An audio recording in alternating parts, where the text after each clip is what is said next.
अस्सलाम वालेकुम दोस्तों, कैसे हैं आप लोग? ठीक ठाक हैं। मैं आबिद बेली आज एक और नए मेहमान के साथ एक आम कराची वाला सीरीज़, जो आगे आपको पता है कि हम अपने तमाम कैंटोनमेंट इलेक्शन के जो कंटेस्टेंट हैं उनको इनवाइट कर रहे हैं और उनसे बातचीत कर रहे हैं। तो आज हमारे जो मेहमान हैं वो हैं सैयद मोइस, और आइए उनसे बातचीत करते हैं। अस्सलाम वालेकुम जी, कैसे हैं? अस्सलाम जी, अल्हम्दुलिल्लाह, आप सुनाएं खैरियत से? अल्हम्दुलिल्लाह, अल्लाह का बहुत शुक्र है। सर, थोड़ा सा पहले तो बताएं कि कौन से वार्ड से इलेक्शन लड़ रहे हैं? आज मैं थोड़ा सा पहले आपका शुक्रिया अदा करूंगा यहाँ बुलाने का, और मैं अपना बता दूं आपको कि मैं एक प्रीवियसली एक सोशल वर्कर हूं वैसे, और अब ये जो इलेक्शन में लड़ रहा हूं, मतलब मैं लड़ तो नहीं रहा, हिस्सा ले रहा हूं। लड़ना अच्छी चीज़ नहीं होती। तो मैं ward 3 cantonment board Clifton independent candidate हूँ, और यहाँ से मैं इलेक्शन में हिस्सा ले रहा हूँ। इंशाल्लाह काम के हवाले से जहाँ तक ताल्लुक़ है, वो हमारी एक NGO है, defence resident social welfare association, जिसके फोरम पे हम ऑलरेडी कैन बोर्ड के काम लोगों के कराते रहते हैं। तो काम तो हमारे होते हैं, आज भी हो रहे हैं, और इंशाल्लाह इलेक्शन में हिस्सा लेने का मकसद मेरा ये है कि जो प्रॉब्लम्स कैन बोर्ड के अंदर चल रही हैं उनको थोड़ा सा मिनिमाइज़ किया जाए जितना हम कर सकें। बिल्कुल सही। फ़र्स्ट ऑफ़ ऑल आप देखते हैं कि इनका बजट बहुत बड़ा है, अराउंड लाइक जो एक अंदाजे के मुताबिक 7 अरब का बजट है, और 7 अरब का बजट लगता हुआ नज़र नहीं आता। बिल्कुल सही बात है। ठीक है ना, अगर 7 अरब का बजट लग रहा होता तो मेरे ख्याल से ये एरिया बहुत बेहतर होता। तो वो इन चीज़ों को मद्देनज़र रखते हुए हमने कोशिश की है कि कैन बोर्ड के इलेक्शन लड़ें और जीतें। अगर लोग हम पे एतमाद करेंगे तो इंशाल्लाह अंदर जाके फिर जो इन चीज़ों पे डालनी है नज़र कि ये जो इतना बड़ा बजट है कहाँ जा रहा है। बिल्कुल सही बात है, अकाउंटेबल होना चाहिए इनको। बिल्कुल। तो आपका ये जो अभी आपने सोसाइटी का बताया, NGO जो रन कर रहे हैं, तो उसके और भी मेंबर्स इलेक्शन में हिस्सा ले रहे हैं? हमने कोशिश की है कि कुछ अच्छे मेंबर्स को सपोर्ट करें। हमारे 3-4 और भी जो सीट्स पे लोग लड़ रहे हैं उनको हम सपोर्ट कर रहे हैं। ज़बरदस्त। जिसमें हमारे वार्ड 10 से एक साहब हैं, फिर एक वार्ड 4 से हैं, एक वार्ड 1 से हैं। तो उनको हम हमारी NGO सपोर्ट कर रही है, यानी जो हम जिस तरह से हम काम करते हैं हम उनको भी उसी में हमने अपने साथ लिया है, और उनके काम भी जो पेंडिंग है एरिया के वो करवा रहे हैं, और लोगों को भी बोल रहे हैं कि उनको वोट डालें, क्योंकि हमें हमारे अंदाजे में वो है इंडिपेंडेंट ही मोस्टली लोग। ठीक है। एक आध साहब हैं जो किसी पार्टी से हैं, बट मैं ये समझता हूँ कि ये जो इलेक्शन है ये फ़र्द का अपना इलेक्शन है, बजाय इसके कि पार्टी वोट ले ले और उसके बाद फिर आपको पता है पार्टी वोट लेने के बाद फिर इलेक्शन पे ही नज़र आती हैं। बिल्कुल सही। तो जिस बंदे को आप जानते हैं, जिससे आप ये पता है कि ये इसकी प्रेजेंस है एरिया में, उसको वोट दें। वो अगर आपके आज भी काम कर रहा है तो इंशाल्लाह कर भी करेगा बेहतर तरीके से। अच्छा, आपका अव्वलीन मकसद इस इलेक्शन में हिस्सा लेने का क्या है? देखिए, मैंने आपको बताया कि जो इस वक्त हमें नज़र आ रहा है कि कैन बोर्ड के पास एक अच्छा बड़ा बजट है, और वो हमें इम्प्लीमेंट होता नज़र नहीं आ रहा। उसमें अब क्या इश्यूज़ हैं ये तो हम जारी बात है जब इलेक्ट होंगे अंदर जाएंगे तो पता लगेगा कि क्यों वो नहीं लगता नज़र आ रहा आवाम को, मतलब हमें क्या आवाम को भी नज़र नहीं आ रहा। फिर पानी के वाटर डिस्ट्रीब्यूशन के इश्यूज़ हैं काफ़ी ज़्यादा। बिल्कुल ठीक है। पानी जितना है जो है वो कैंटोनमेंट बोर्ड अब टैंकरों से दे रहा है, जो कि एक यकीनन एक महंगा सोर्स है।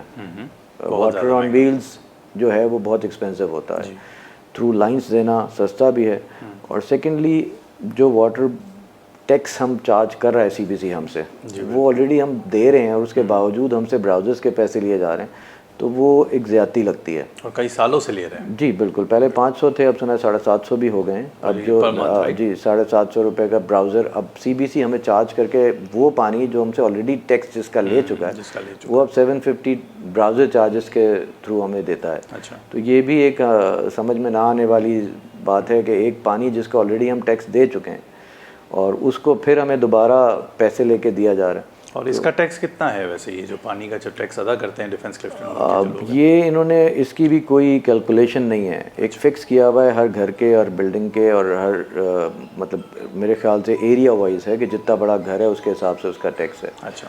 और वो पानी है नहीं, आपको पता है लाइनों में पानी नहीं है। एक तो वहाँ पे हमें थोड़ा सा प्रॉब्लम ये है कि जब पानी ही नहीं है तो फिर टैक्स क्यों? ठीक है। और अच्छा, मुझे बताएं, माजरत आपकी बात काटी, मुझे बताएं कि इतने सारे कंटेस्टेंट हैं, आपके वार्ड में भी होंगे, तो लोग आपको ही क्यों चूज़ करें, क्यों आपको वोट दें? आपकी क्या वर्किंग है और आप क्या आगे सोच रहे हैं वर्किंग करने का? देखिए, मुझे क्यों चूज़ करें, मैं उनको ये नहीं कहूँगा कि मुझे चूज़ करें। मैं लोगों से कहूँगा कि जाएं, पहले देखें, कैंडिडेट से मिलें, ना कि पार्टी बेसिस पे या बरादरी के बेसिस पे किसी को वोट कर दें और उसके बाद वो आपको मिले नहीं।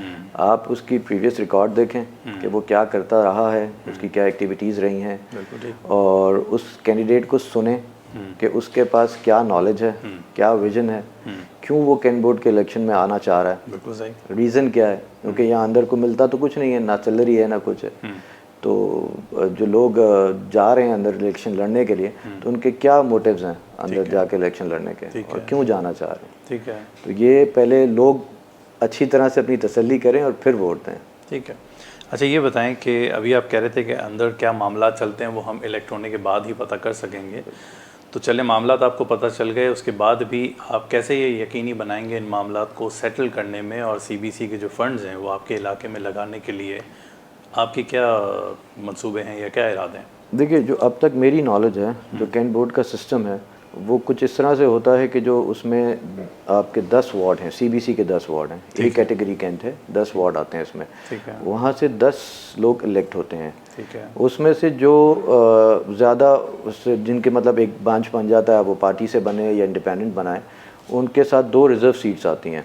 ठीक है, एक जो है वो वुमेन रिज़र्व सीट है और दूसरी जो है माइनॉरिटी की है। ठीक है, तो ये 12 नॉमिनेटेड मेंबर्स होते हैं, सॉरी 12 इलेक्टेड मेंबर्स होते हैं, इनके साथ सीबीसी के 12 नॉमिनेटेड मेंबर्स होते हैं, और एक प्रेसिडेंट होता है कैंट बोर्ड का, जो कि वीटो पावर होता है, ठीक है, जो कि आई थिंक फौज का ब्रिगेडियर होता है, आगे सर्विस। तो ये 25 का एक बोर्ड बनता है। ठीक है, अब इसमें जो इलेक्टेड मेंबर्स जाते हैं वो अपने मसाइल उस बोर्ड में रखते हैं। जब वो बोर्ड मीटिंग में जाते हैं, बोर्ड में बैठते हैं, तो अपने जो उनके मसाइल हैं इलाके के, वो उस बोर्ड मीटिंग में रखते हैं, और वो जो सामने वीटो पावर बैठा होता है वो उनको सुनता है, और उसके बाद उस पर जो है इम्प्लीमेंटेशन करने के लिए आपको बजट देता है या वॉट एवर जो भी है उनकी सिस्टम में वो देता है चीज़ें। ठीक है। तो मैसेज पहुंचाना उस ब्रिगेडियर तक बहुत ज़रूरी है। अगर वो नहीं पहुंचेगा मैसेज तो काम नहीं होगा। अच्छा, अब ये जो 24 मेंबर जो बैठे हैं, इनमें से हर फर्द वाहिद जो है वो ब्रिगेडियर के सामने बैठा हुआ है उस बोर्ड मीटिंग में। जब वो उठ के बोलेगा कि मेरे एरिया के ये मसाइल हैं, तो यकीनन वो ब्रिगेडियर सुनेगा और उसको वो कोशिश भी करेगा कि उनको अपने बजट में रहते हुए उसको ठीक कराए और उस मसाइल को हल कराए। ओके। अच्छा, एक बात बताएं कि पानी का तो बहुत बड़ा मसला है कैंटोनमेंट में, तो जो काउंसलर्स होते हैं उनको एक कोटा दिया जाता है टैंकर्स का, आप उसकी डिस्ट्रीब्यूशन कैसे करेंगे? देखिए, मैं नहीं समझता कि टैंकर्स का कोटा काउंसलर्स को देना चाहिए। ठीक है। हम तो पहले सबसे बड़ी हमारी तो लड़ाई है कि पानी through line, not through wheels. बिल्कुल ठीक। और अगर पानी थ्रू व्हील्स है भी तो उसका कोटा काउंसलर के पास नहीं होना चाहिए। देखिए, मेरी किसी से अगर अच्छी बातचीत तो मैं उसको 4 टैंकर भी दे दूंगा, 3 भी दे दूंगा, 2 भी दे दूंगा। जिससे नहीं है वो बेचारा प्यासा बैठा रहेगा। ठीक है। तो ये डिस्ट्रीब्यूशन जो है वो प्रॉपर नहीं है। This is not proper way to distribute water. ठीक है। That's what I think. अब मुझे नहीं पता जो पिछला इनका सिस्टम चल रहा था वो कैसे चल रहा था और क्या चल रहा था। अगर मैं देखूं कि मैं किसी का हक मार के किसी को पानी दे दूं तो वो ज़्यादती है। जो पानी है भले कम है, ठीक है, हमारे पास डिस्ट्रीब्यूशन है, हम पानी ला नहीं सकते, वो तो सदर साहब भी नहीं ला सके, अभी तक गवर्नर साहब भी नहीं ला सके, जो सब यहीं से इलेक्टेड हैं। हमारे पास जो पानी एग्जिस्टिंगली मौजूद है उसकी डिस्ट्रीब्यूशन को प्रॉपर करें। सही है। उस पानी की लाइंस तो सर बिल्कुल अगर गली भी हुई हैं तो वो गल चुकी होंगी, तो ये तो बहुत बड़ा एक काम है। नहीं, ऐसा नहीं है। जो इन्होंने पानी की लाइनें डाली थी वो पीवी डाली हैं सारी, वो गलती नहीं है। वो आपको पता है पीवी की लाइन जो है वो ख़राब नहीं होती।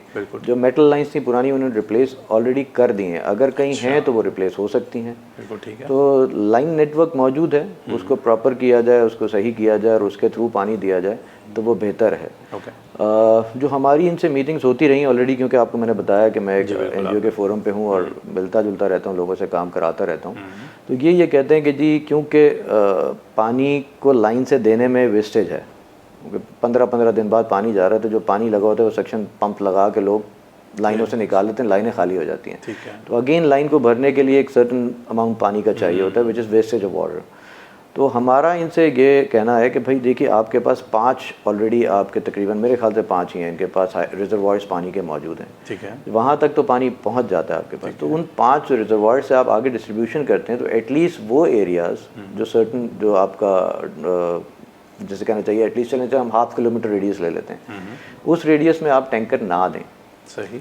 उस रेडियस में आप पानी लाइन से दें, और जहाँ आप समझते हैं कि पानी का वेस्टेज है, जहाँ आप समझते हैं कि वहाँ पहुँचाना पानी मुश्किल है और वहाँ पे वेस्टेज ज़्यादा, तो वहाँ के लिए कोटा मुकद्दस करें कि ये कोटा आप जो है वो पानी का देंगे लाइन से और ये कोटा आप देंगे टैंकर से। और अगेन मैं आपसे कहूँगा काउंसलर को ये इजाज़त नहीं होनी चाहिए, it should be through some proper system कि अगर वो कोटा दे रहे हैं तो वो अगर एक टैंकर भी महीने का जाता है तो वो एक घर में एक टैंकर ही जाए। ठीक है। ये नहीं कि मेरी रिश्तेदारी है मैं उसको 4 टैंकर दे दूंगा। ठीक है। और दूसरा बेचारा जो उसको एक भी नहीं मिलेगा। ठीक है, तो वो प्रॉपर सिस्टम आपकी नज़र में क्या होगा? अगर लेट्स से काउंसलर नहीं तो फिर दूसरा सिस्टम क्या? नहीं, इनके अपने देखें सिस्टम बनाएं और सिस्टम को कंप्यूटराइज करें जिस तरह इन्होंने आजकल आपको पता है ऐसा तो नहीं है, उस पर इंशाल्लाह वर्कआउट करेंगे। इनके साथ कोई कंसल्टेंट हायर करेंगे, प्रॉपर कंपनी हायर करेंगे जो इसकी डिस्ट्रीब्यूशन को प्रॉपर करे। बिल्कुल ठीक है। अच्छा ये बताएं कि रोज़ाना की बुनियाद पे जो कचरा, जो कि पूरे कराची का ही मसला है वैसे तो, लेकिन कंटोनमेंट में भी है मसला, तो रोज़ाना की बुनियाद पे कचरा उठाना, फिर रोज़ाना की बुनियाद पे सफाई करवाना अपने इलाके की, उसके हवाले से कोई आपने काम किया है या सोचा है? मैं अभी तो वही एडहॉक पे हम काम कराते हैं, हमारे पास कंप्लेंट्स आती हैं, हम डिपार्टमेंट को बोलते हैं और वो बेचारे उठा लेते हैं कचरा। लेकिन अगेन सिस्टम लैब्स है, सिस्टम होना चाहिए, आपको पता होना चाहिए कि कौन सा एरिया, जैसे कमर्शियल एरिया अगर उसमें आपको 2 शिफ्टें या 3 शिफ्टों में काम करना है तो वहाँ आपको उसके हिसाब से बंदे लगाने चाहिए। रेजिडेंशियल एरिया में अगर आप समझते हैं कि एक शिफ्ट में आपका काम हो रहा है तो वो उसको प्रॉपर टाइमिंग हर रेगुलर इंटरवल्स पे वो काम होना चाहिए। बिल्कुल ठीक है।